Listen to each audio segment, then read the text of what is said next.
Hey there, everybody. Thanks for joining me for another one-man review. Today we're continuing on with my evaluation of The Complete 8-Ball by Daniel Clowes. I'm on to number 13 of this new Fantagraphic Facsimile Edition collection, and have been enjoying it quite a bit more over the last couple episodes, and seeing a kind of change in Clowes where he's still being his critical self, but he's also turning it on himself and his own generation a little bit more. It seems more self-reflective as it's going. This first story here in issue number 13, I think is kind of fun because he's using Peter Badge's characters, Buddy Bradley, and his friends here, Stinky and Lisa. And they start out kind of, doing the 90s thing, talking about the 90s counterculture and stuff, and then they become more self-reflective where they're talking about how it's a contrived counterculture and going on like that. And then they talk about that they realize they're eventually going to wind up passing on their fuck-ups of the grunge years and the Seattle scene onto the next generation. And that's the kind of thing I'm talking about, where he's kind of poking fun at his own angsty, ironic self from earlier on. I also think it's funny that they're talking about countercultures and previous countercultures. I've been hearing a lot of people talk about that. I've probably gone through this little spiel before, but people have talked about it in the comments, and I've heard Alan Moore talking recently about, there was no true counterculture past the 90s or something like that. And I just don't buy that. It's like, just because it wasn't your counterculture doesn't mean it's not counterculture. Also, I don't buy the idea of like the Alan Moore's counterculture being counterculture. I mean, come on, like Woodstock is one of the biggest American cultural events of all time. That entire era of the hippies, the summer of '69 and all that stuff, that became the predominant culture. And, I think in the same way, during the 90s, counterculture was the cultural value for a while. So, I don't see the distinction between those two things. I think there's probably youth-driven culture and everything else, but counterculture is a silly idea to me. And I always attach that to the Harper's article. I'm going to blank on the title, and we just had a sub find the article. But it's about him trying to start an anti-corporate culture jamming countercultural movement with the flash mobs. So the creator of the flash mob, the concept of the flash mob, was intentionally doing it as an experiment to figure out how long it would take corporate America to take an anti-corporate culture jamming strategy, assimilate it, and use it for marketing purposes. And it took a year and a half before there was a Limp Bizkit flash mob that was selling Nissan cars. And when I read that in 2005 in undergrad, we read it in an art history class, it just totally shattered any idea I have about the idea of like revolution through that kind of thing. It will always be assimilated.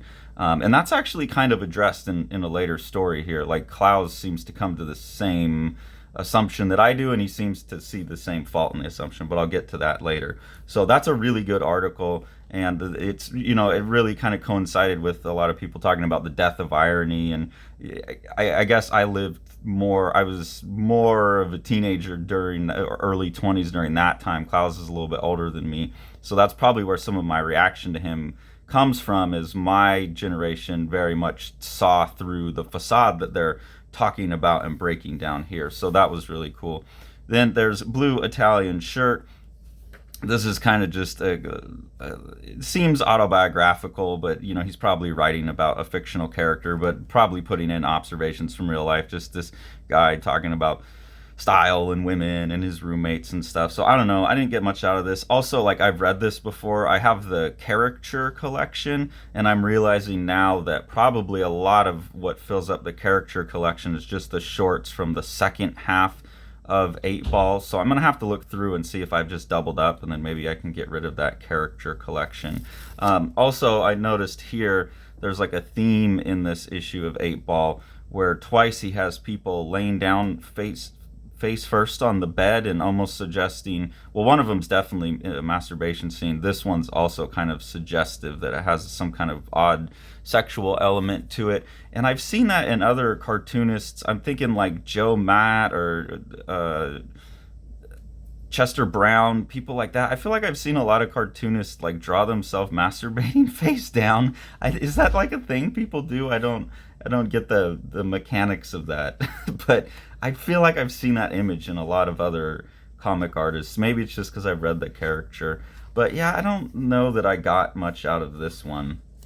I really, really did enjoy Cool Your Jets here because this is another kind of mea culpa moment, I think, for Clowes. He's got Lou and Stu here having a coffee at a cafe, and they're just looking at all these women.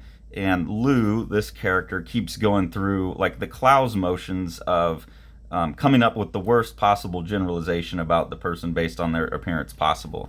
And that's, this other guy, Stu, is like, hoping to have a date and going through it with him, and he just keeps breaking him down.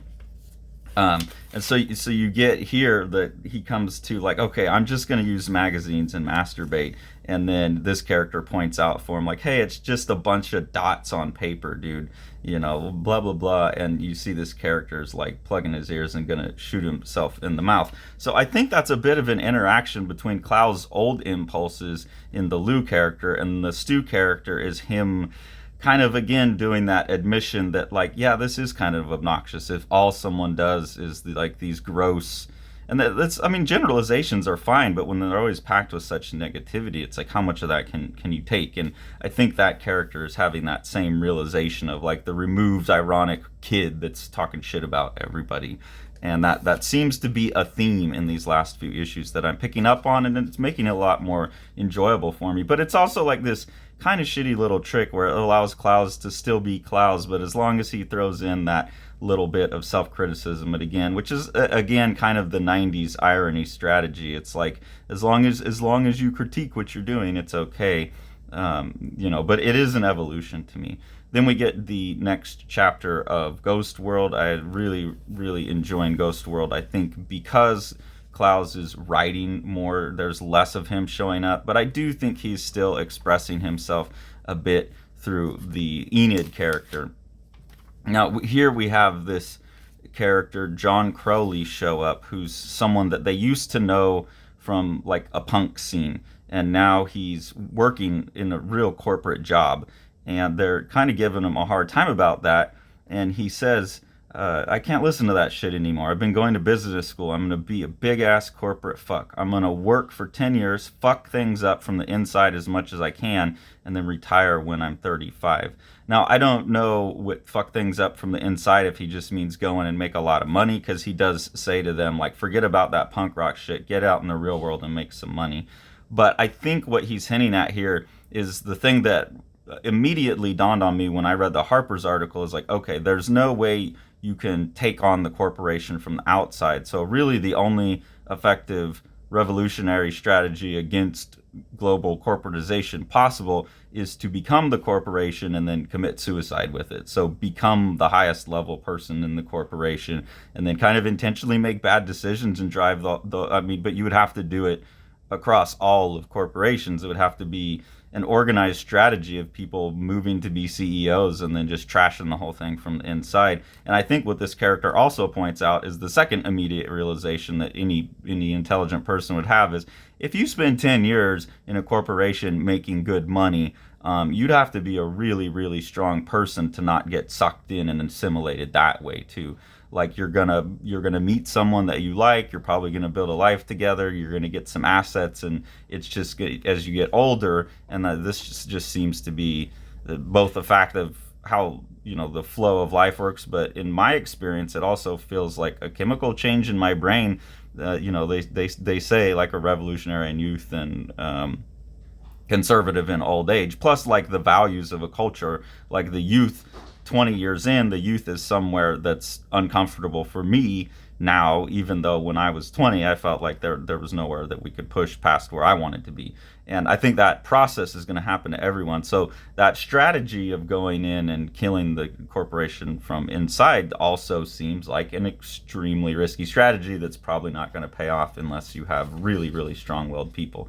So I think he's hinting at that a bit.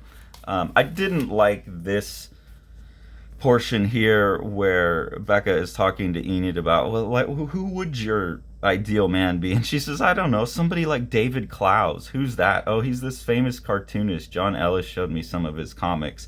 And it's funny, but it has this weird bit of fantasy in it, like he's fantasizing his ideal punk rock outsider art girl. And I don't know, I mean, apparently he was married all through making this, from what I can tell. In the letters, I'm not reading them super closely. He was at least married when he started reading it. Maybe he got divorced, not sure. But there seems to be this fantasy element.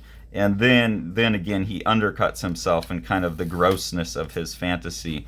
I really love this composition of Enid here in the bookstore. This is very Jaime Hernandez, but God, that's a composition, the shapes and the negative space. And Enid's here seeing David Clowes at his book signing, and she's checking him out to see if he lives up to her idea. And she looks over and sees this goofy guy here. That's the first time where you see Clowes doing that nasty character of himself. So again, kind of on topic, on theme. And then immediately you get her again with another amazing composition here at a diner afterwards, regretting the decision. And like her one ideal man has turned out to be as much or more of a gross little reprobate than anyone else. So there's a lot of like growing up, it seems like, going on in Clowes himself, in 8-Ball, and in the characters in Ghost World. And then here you have this scene where someone has told Enid, you know, like kind of the same thing as in the Stu and Lou, you know, why don't you just go masturbate? And she's like, well, that never really works for me. And so you get this scene, and again, she's laying face down. That's another thing I'm starting to like about these later issues of 8-Ball, and maybe it was just me being a poor reader, or I was just missing it, but I feel like the little pieces, even though they seem like little short stories, there seem to be those little moments of like resonance between them that makes the package of each issue seem like a more complete statement about something, you know. And there does seem to be this overall general statement of self-reflection. So I find that very compelling about these later issues. I think it's that kaleidoscopic look at things that like Tim Lane does and Tommy Masturi does that I'm really fond of, really becoming fond of. I think it's very powerful, and it lets you look at things from different angles, which is the best way to look at the world. There's not one perfect angle to look at the world. The more angles you can look at something, the more thorough it is. And I think that kaleidoscope approach could really allow that in comics. I don't think anyone's totally pushed it yet. I think Tommy Masturi's done it best, but it looks like Clowes is doing it here. And then on the back of the book here, this would have been the back cover, you get another little experiment in what can be like the source for comics. So he's going to some old like medical encyclopedias of rare cases, like someone born with 2 eyes or 3 eyes, and using that as the material that he works with, kind of like the interviews that he pulled out. Some subs have told me that those interviews were in earlier issues on the inside front cover that I really liked, were interviews with people at old people's homes, I believe, nursing homes, something like that. And so I like that he's really looking for other sources for information in comics. I think that's interesting as well. So quite enjoying 8-Ball now that it's getting into the later half of the series. I thank you all for sticking along with me as I push through the first half. And hopefully from here on, it's all enjoyment and smooth sailing. So check back soon for issue number 14. Thanks for following along. If you appreciate what we're doing here on the channel, there's 2 ways to support us. One is through our Patreon. There's 2 different tiers of engagement there with different levels of exclusive content, voting rights, things like that. The money that we get from the Patreon we use to buy the books that we review. So that's something that we try and put back into the community and hopefully help that way. We really appreciate that. And the best thing you can do to support Living the Line is support what Sean's doing with Living the Line Publishing. So we'll take a look at one of his projects now. Centralia is an awesome, gorgeous comic by rising Dutch star Miel van de Peet. This is his first work. It's a really great sci-fi story. There's a world in the future where the sun has gotten so hot that people can't be on the ground. So they have to run around. There's a lot of conceits that go with that. You know, what is the world that looks like? And I think you can see by the art that Sean's description of this book as like a Moebius for young adults, a YA Moebius, is a really great description of this really gorgeous and like wild, wacky, fun book. Thanks for following along. Take it away, Jack. You want to see all these books? Smash that subscribe button and the like button and the bell, and then you get them.